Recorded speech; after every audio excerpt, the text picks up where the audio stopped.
सभी मसीह भाई बहनों को जय मसीह की। मैं परमेश्वर की बेटी आज आप सभी के लिए संडे उपवास की बाइबल के वचनों को लेकर आई हूँ। तो आप सभी लोग हमारे प्रे भारत मिनिस्ट्री में इसी तरह बने रहिए और परमेश्वर के वचन को ध्यान से सुनिए। लिखा हुआ है भजन संहिता 118 का 24 में लिखा है, यह वही दिन है जिसे यहोवा ने बनाया है, आओ हम इसमें आनंदित हों। क्योंकि आज ये रविवार का दिन आया है तो इसमें हम आनंद करेंगे, धन्यवाद करेंगे, परमेश्वर का आराधना करेंगे, मस्ती करेंगे, शांति से प्रार्थना करेंगे। परमेश्वर हमारी सारी मनोकामनाओं को पूरा करेगा। अब अगला वचन लिखा है मत्ती 11 का 28 में लिखा है, ही सब परिश्रम करने वालों और बोझ से दबे लोगों मेरे पास आओ, मैं तुम्हें विश्राम दूंगा। तो अब इसका मतलब ये हुआ कि उपवास के साथ हम अपने सारे बोझ प्रभु को सौंपते हैं, यानी कि जितनी हमारी मुसीबत है, तकलीफ़ें हैं, कमजोरी है, सब हम यीशु को सौंप रहे हैं, क्योंकि हमको शांति परमेश्वर से ही मिलती है। हालेलुया। अब अगले वचन में चलते हैं। मरकुस 2 का 20 में लिखा है, तब वे उन दिनों उपवास करेंगे।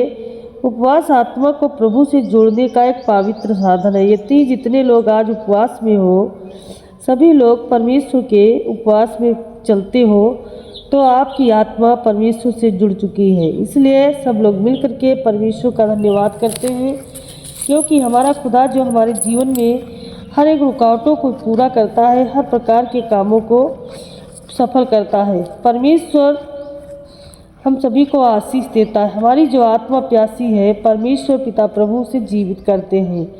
परमेश्वर अपनी अंतरात्मा को हमारे ऊपर उड़ेल देते हैं। पिता परमेश्वर की पवित्र आत्मा से हम सभी चंगे होते हैं। अब हम रविवार धन्यवाद और कृतज्ञता का दिन होता है, तो संडे उपवास की 10 मिनट की बहुत प्यारी सी प्रार्थना करने वाले हैं। तो मेरे प्यारे मसीह भाई बहनों, अपनी आंखें बंद करो और प्रार्थना को रिसीव करो।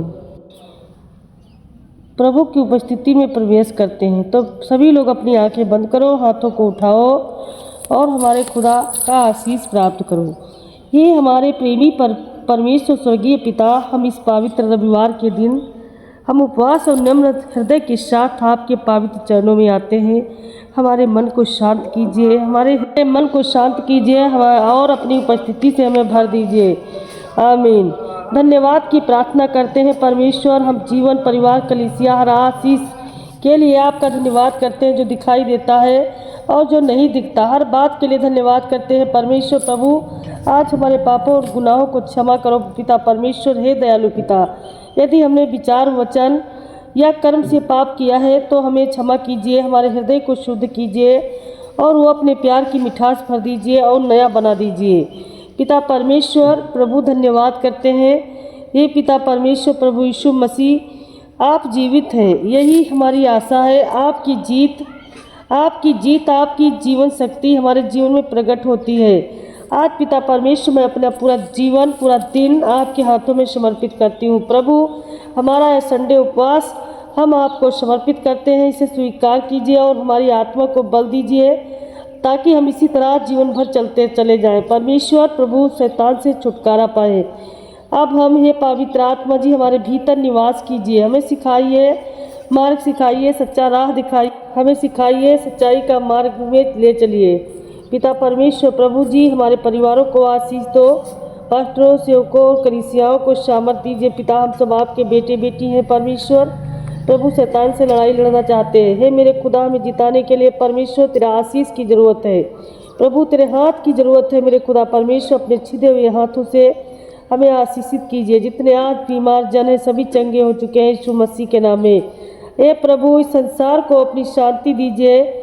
आज पिता परमेश्वर, हर अन्याय को दूर कीजिए, हर किसी का न्याय कीजिए प्रभु। मुकदमा तो खराई से लड़िए, हर मनुष्य को अपना प्रेम दिखाइए परमेश्वर पिता प्रभु। अपने दिल की बातें प्रभु, आपसे जो कोई कहता है प्रभु, शांत मन से मेरे खुदा, तो सबकी बातों को सुनता है प्रभु। ये स्वर्गीय पिता, आज का यह रविवार या उपवास और यह प्रार्थना हम आपके हाथों में सौंपते हैं। हमारा जीवन आपकी महिमा के लिए हो पिता। हम जीवन भर, जब तक प्राण आत्मा रहे हमारे जीवन में परमेश्वर, हमारे शरीर में प्रभु जी, हम आपकी सेवा करें प्रभु जी, आपकी कलीसिया चलाए यीशु मसीह के नाम से। आमीन, आमीन, आमीन।